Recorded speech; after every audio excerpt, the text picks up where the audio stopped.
Good morning बच्चों।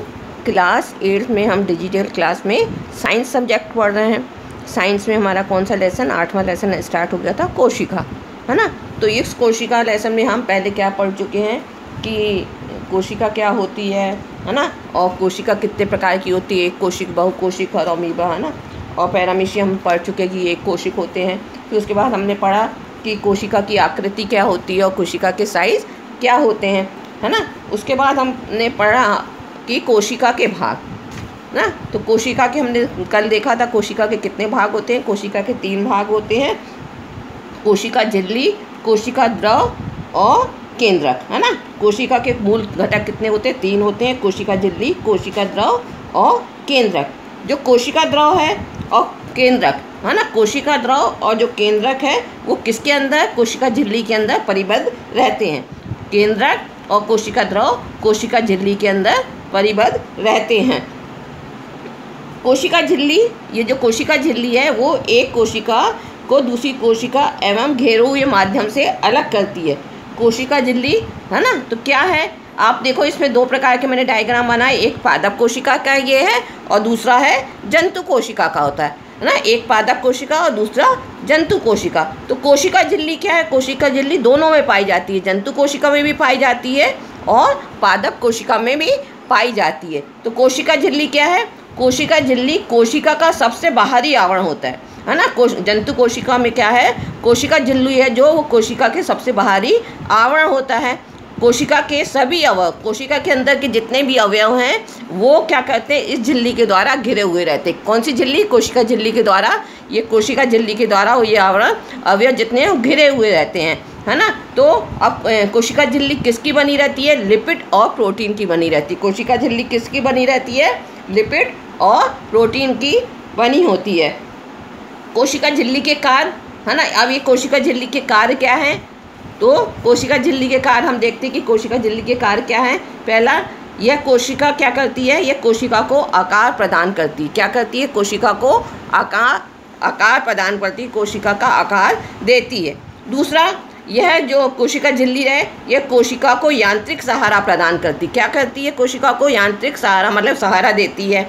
फिर जो भिन्न भिन्न प्रकार के अणुओं को, है ना, भिन्न भिन्न प्रकार के जो अणुओं को बाहर निकालने एवं अंदर आने का कार्य करती है ना। बाहर आने अथवा अंदर आने का कार्य करती है। अर्थात जो इसके अंदर विविध पदार्थ रहते हैं उसका कोशिका में आवागमन का नियमन करती है। क्या करती है? आवागमन का नियमन करती है। अब हम देखते हैं कि जैसे हमने अब देखना है कि प्याज की, यदि हम एक स्लाइस की वो देखते हैं, प्याज के छिलके की एक स्लाइस में माइक्रोस्कोप के द्वारा देखते हैं, तो प्याज की कोशिका की सीमा क्या रहती है? कोशिका झिल्ली द्वारा परिबद्ध रहती है। क्या होता है? कोशिका झिल्ली के द्वारा वो परिबद्ध रहती है। अब क्या है, ये जो ये कोशिका झिल्ली है, पादप कोशिका में, मतलब जंतु कोशिका में कोशिका झिल्ली रहती है ना, ठीक है ना। कोशिका झिल्ली रहती है, पादप कोशिका में भी कोशिका झिल्ली रहती है। जो अंदर की तरफ है ये क्या है? कोशिका झिल्ली है। लेकिन इस कोशिका झिल्ली के बाहर, इस कोशिका झिल्ली के बाहर एक दृढ़ आवरण रहता है, एक दृढ़ और ठोस आवरण रहता है, जिसे हम क्या कहते हैं? कोशिका भित्ति कहते हैं। क्या कहते हैं हम? कोशिका भित्ति कहते हैं। तो कोशिका के केंद्र में, कोशिका के केंद्र में क्या होता है? घनी एवं गोलाकार संरचना होती है ना। कोशिका के केंद्र में घनी और गोलाकार संरचना होती है, जिसे हम क्या कहते हैं? केंद्रक कहते हैं। इसको हम देखो, कोशिका के बीच में, दोनों कोशिका के बीच में एक गोलाकार रचना है, इसको हम क्या कहते हैं? केंद्रक कहते हैं, है ना। जो गोलाकार रचना रहती है कोशिका के अंदर वो क्या कहलाती है? केंद्रक कहलाती है। तो केंद्रक एवं कोशिका झिल्ली के मध्य, केंद्रक एवं कोशिका झिल्ली के मध्य एक जेली के समान पदार्थ होता है। इस कोशिका और केंद्रक ना, मतलब केंद्रक और कोशिका झिल्ली के मध्य एक क्या होता है? जेली के समान पदार्थ होता है, जो क्या कहलाता है? कोशिका द्रव कहलाता है। क्या कहलाता है? कोशिका द्रव कहलाता है। तो ये आप लोगों ने देखा बच्चों, है ना। इतना आपको समझ में आ गया होगा कि पादप कोशिका और जंतु कोशिका में दोनों में कोशिका झिल्ली पाई जाती है ना। लेकिन पादप कोशिका में कोशिका झिल्ली के बाहर क्या होता है? एक कड़ा आवरण रहता है, जिसे हम क्या कहते हैं? कोशिका भित्ति कहते हैं। क्या कहते हैं हम? कोशिका भित्ति कहते हैं। कोशिका झिल्ली के कार्य देख लिया आपने। अब हम देखते हैं कि कोशिका भित्ति, है ना। कोशिका भित्ति मैंने बताई क्या है, तो कोशिका भित्ति आपने देखी क्या है, पादप कोशिका के चारों ओर मोटे और कड़े आवरण को कोशिका भित्ति कहते हैं। पादप कोशिका के ना, मतलब जंतु कोशिका में हमने देखा खाली कोशिका झिल्ली रहती है।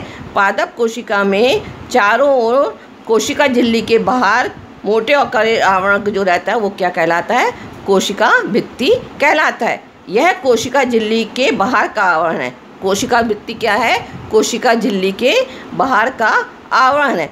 कोशिका भित्ति किसकी बनी रहती है, सेल्यूलोज की बनी रहती है। किसकी बनी रहती है कोशिका भित्ति किसकी बनी रहती है, सेल्यूलोज की बनी रहती है।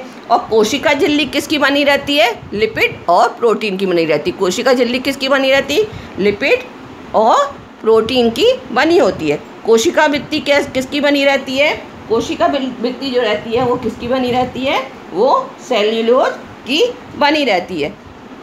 अब जिस प्रकार कोशिका झिल्ली के कार्य हैं उसी प्रकार कोशिका भित्ति के भी कार्य हैं। तो कोशिका भित्ति के कार्य क्या क्या हैं, पहला, यह भी कोशिकाओं को निश्चित रूप प्रदान करती है। जैसे कोशिका झिल्ली जंतु कोशिका को नियमित रूप प्रदान करती है, उसी प्रकार कोशिका भित्ति भी कोशिकाओं को नियमित रूप प्रदान करती है।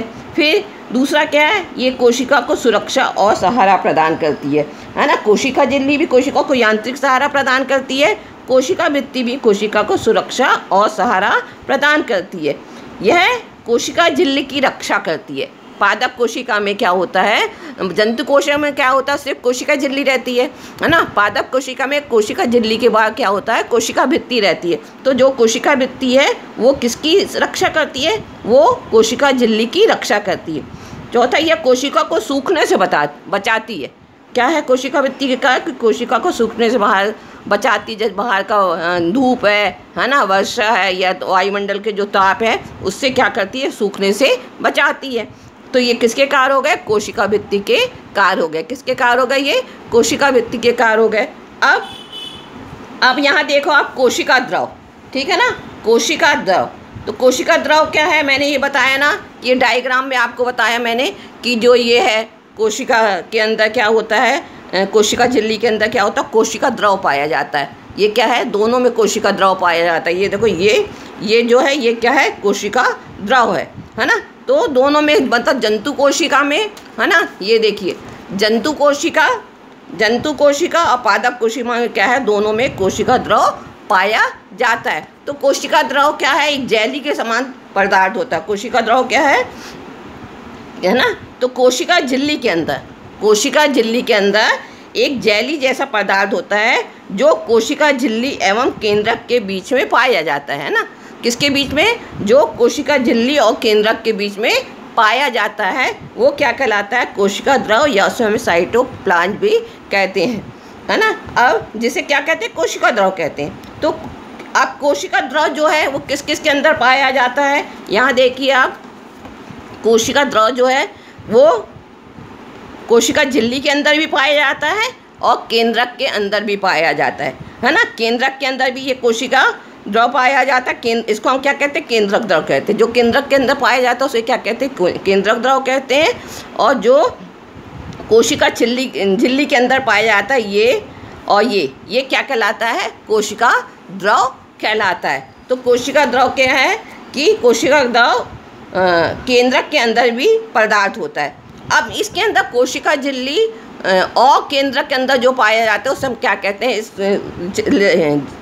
जेली के समान पदार्थ को हम क्या कहते हैं, जीव द्रव कहते हैं। क्या कहते हैं हम, जीव द्रव, है ना। तो क्या है जीव द्रव, क्या है, कोशिका के अन्य संगठन एवं कोशिकांग कोशिका द्रव में ही पाए जाते हैं।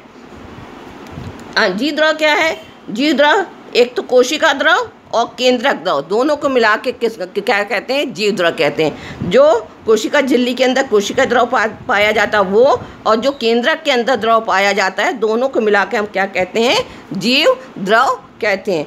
अब कोशिका के अन्य संघटक अथवा कोशिकांग कोशिका द्रव में ही पाए जाते हैं। कोशिका के अंदर के अन्य संघटक और कोशिकांग, मतलब जो बाकी अंग रहते हैं वो किसके अंदर पाए जाते हैं, वो कोशिका द्रव में भी पाए जाते हैं। जैसे माइटोकॉन्ड्रिया, गोल्गी गाय और राइबोसोम इत्यादि किसके अंदर पाए जाते हैं? ये कोशिका द्रव के अंदर ही पाए जाते हैं। जैसे इसमें कुछ ज़्यादा नहीं दिए, इसमें आपको देखो ये रिक्तिका दिखी है ना, ठीक है ना, ये क्या है? रिक्तिका होती है। तो कोशिका के अंदर मतलब माइटोकॉन्ड्रिया भी पाए जाते हैं, राइबोसोम भी पाए जाते हैं, है ना, ये सब इसके अंदर कोशिका द्रव के अंदर, कोशिका झिल्ली के अंदर पाए जाते हैं। तो बच्चों आज हमने क्या पढ़ा है ना? एक तो हमने कोशिका झिल्ली पढ़ी है ना, जो कोशिका के बाहर का आवरण रहता है वो क्या कहलाता है? कोशिका झिल्ली कहलाता है। पादप कोशिका और जंतु कोशिका में दोनों में कोशिका झिल्ली रहती है, लेकिन जंतु कोशिका में क्या होता है? कोशिका झिल्ली के बाहर एक दृढ़ आवरण रहता है, जिसे हम क्या कहते हैं? कोशिका भित्ति कहते हैं। क्या कहते हैं? कोशिका भित्ति कहती है। पादप कोशिका और जंतु कोशिका दोनों में क्या पाया जाता है? केंद्रक पाया जाता है। दोनों में क्या पाया जाता है? केंद्रक, बीच में केंद्रक पाया जाता है।